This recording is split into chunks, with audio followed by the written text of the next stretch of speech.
Greetings to everyone out there and welcome back to Around the Clock. In this video, I'm going to discuss what you can expect from Unicorn Overlord as well as my thoughts about this game.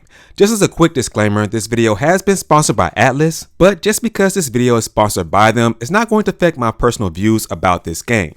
Now let's get into the key details of this game, starting off with the summary / overview. Unicorn Overlord is a brand new IP from Atlas and Vanillaware, and they claim that this is the rebirth of tactical fantasy RPG. I'm here to tell you that, hey, they're onto something here.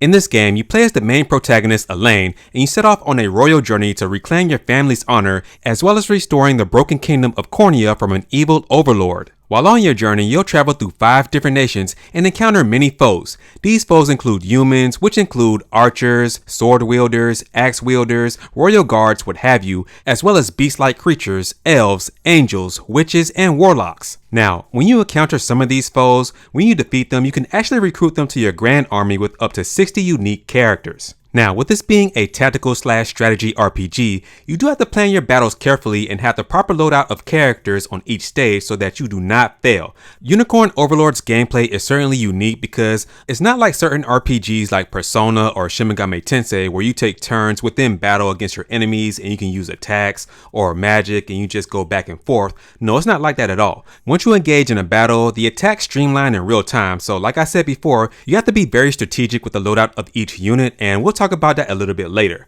Now, Unicorn Overlord launches on every single major console, Switch, the PS4, PS5, Xbox Series X and S, and will be available digitally and physically on March 8th. A free demo is available right now, so check out the demo before you buy this game on March 8th. Now, let's move on to the music and presentation because when you first load up Unicorn Overlord, the first thing that catches your attention is the visuals and the sound. So let's get into it. Now, like I said before, Unicorn Overlord is made by Atlas and Vanillaware, the same great companies that brought us 13 Sentinels, Aegis Rim, as well as Odin Sphere. You can tell just by the art style. It has that old school storybook-like art style that Vanillaware is known for, and it looks incredible running on the Switch console. Now, as I mentioned earlier, you'll travel through 5 different nations, and they include Bastorius, Drakenhold, Elham, Albion, as well as Cornea, and each nation has a unique landscape that looks very different from the next, and they also have a very unique soundtrack for each nation. Here's a sample of what you'll see and hear in this game.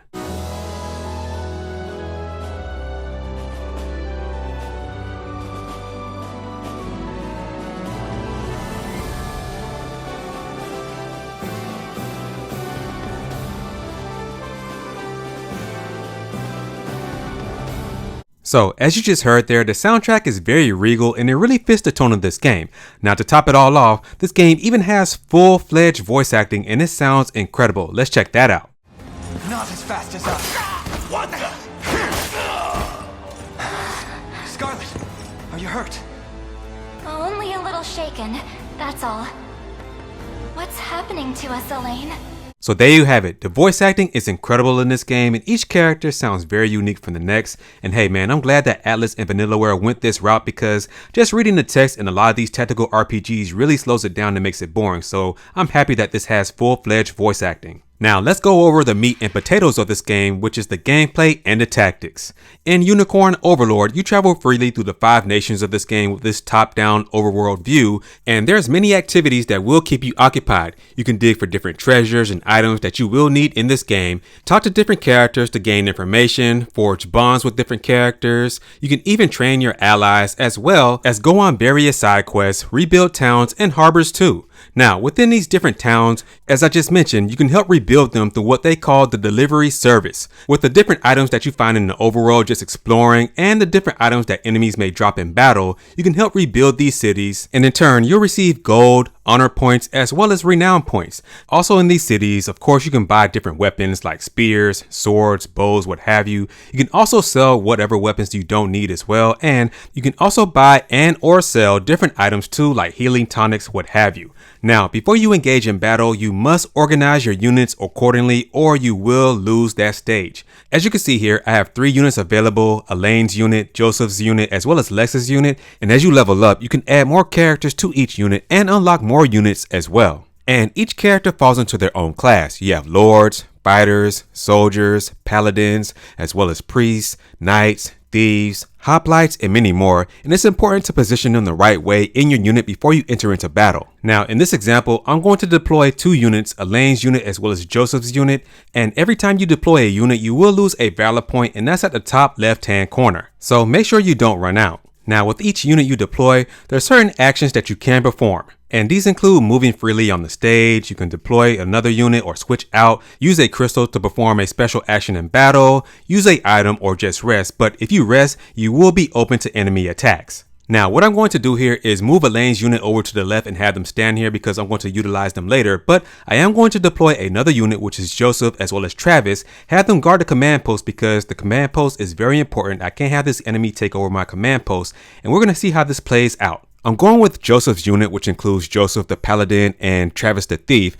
and I want to point something out before you enter into battle because in the middle of the screen where you see the HP and the damage, on the left hand side where you see the red, that's the damage that you will inflict on the enemy, which is 91, up to 91 points I should say, and on the right hand side you see the damage is 0, so they won't inflict any damage on you whatsoever.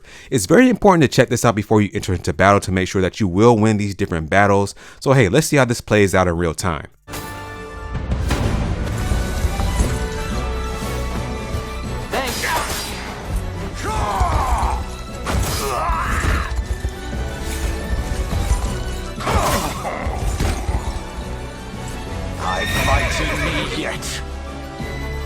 Here's another example of Travis and Joseph, and with Travis positioned in the front of the unit, he can dodge enemy attacks, allowing them to miss and come back with a secondary attack, or have the person who is in the back, which is Joseph in this scene here, that come back with a heavy blow. Now, it's very important to have thieves as well as royal guards with large shields and spears to be in the front unit, and have other people like archers as well as magic wielders and knights in the back unit so that you can have a strong defense up front and have an even stronger counter offense in the back, and also have magic wielders or healers in the back if need be.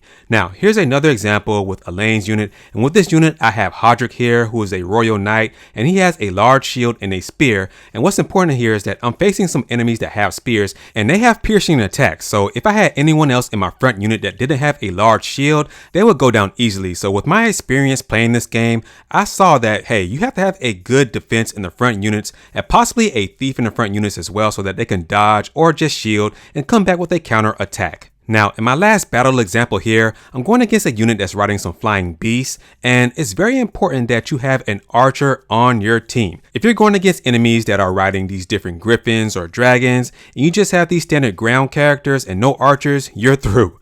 The archers have the advantage of having a guaranteed hit and double the damage on these winged beasts, so this is very important. Now, I can go on and on for days about building different units as far as gameplay is concerned, and look, it really depends on your personal playstyle because everybody's going to play this game differently. And in Unicorn Overlord, if I'm not mistaken, you can build an ultimate unit with up to 6 different characters in each unit. So yeah, man, this game is very customizable with all the different types of characters, from beast type creatures, angels, witches, warlocks, knights, magic wielders. I mean, this game is full of different characters, so you'll be customizing all day with this game. Now, Atlas has officially stated that this game takes up to 50 hours to complete, and I'm pretty sure that's not without all the side quests that are in this game. So hey man, it's probably up to 100 hours if you're going to complete everything in this game. Again, Unicorn Overlord is available right now for pre-order. This game launches on all major consoles, Switch, PS4, PS5, as well as the Xbox Series X and S. And you can buy this game digitally or physically. The game launches on March 8th. There's also a collector's edition called the Monarch Edition, which comes with some really great goodies. And there's a free demo out right now. What's great about the demo is that all your saved progress from that demo can actually transfer over to the full game. So hey man, check this game out in the demo before you buy it. You will not regret it. Now, as far as my personal thoughts about this game, hey, I'm loving my experience with Unicorn Overlord. This game really took me by surprise. I thought that going into this game blindly, it was going to be like your standard strategy / tactical RPG like a Fire Emblem game, but it's not like that at all. The gameplay is totally different. The real-time battle mechanic really sets this game apart, and this is something that this genre has been missing for years. Now, earlier when I was describing the gameplay and the tactics, I know that it may have seemed like a lot, but the learning curve in this game is not that high. I would say about an hour to an hour and a half. You'll get used to everything that's going on in this game, and everything will become second nature. So all in all, for all of you RPG fans out there who are looking for something fresh, something new in the tactical / strategy RPG genre, Unicorn Overlord is right up your alley. A solid gameplay experience, beautiful visuals, a wonderful soundtrack, an engaging story with tons of unique characters. Unicorn Overlord is a solid brand new IP from Atlas and Vanillaware, and is something that you should not miss out on in 2024. Again, I want to thank Atlas for reaching out to me and sponsoring this video. So with that being said, guys, that's going to do it for this video. Make sure to like, share, and subscribe. And as always, remember to keep it locked here at Around the Clock, where here we focus on Nintendo news content around the clock. I'll catch you guys in the next video.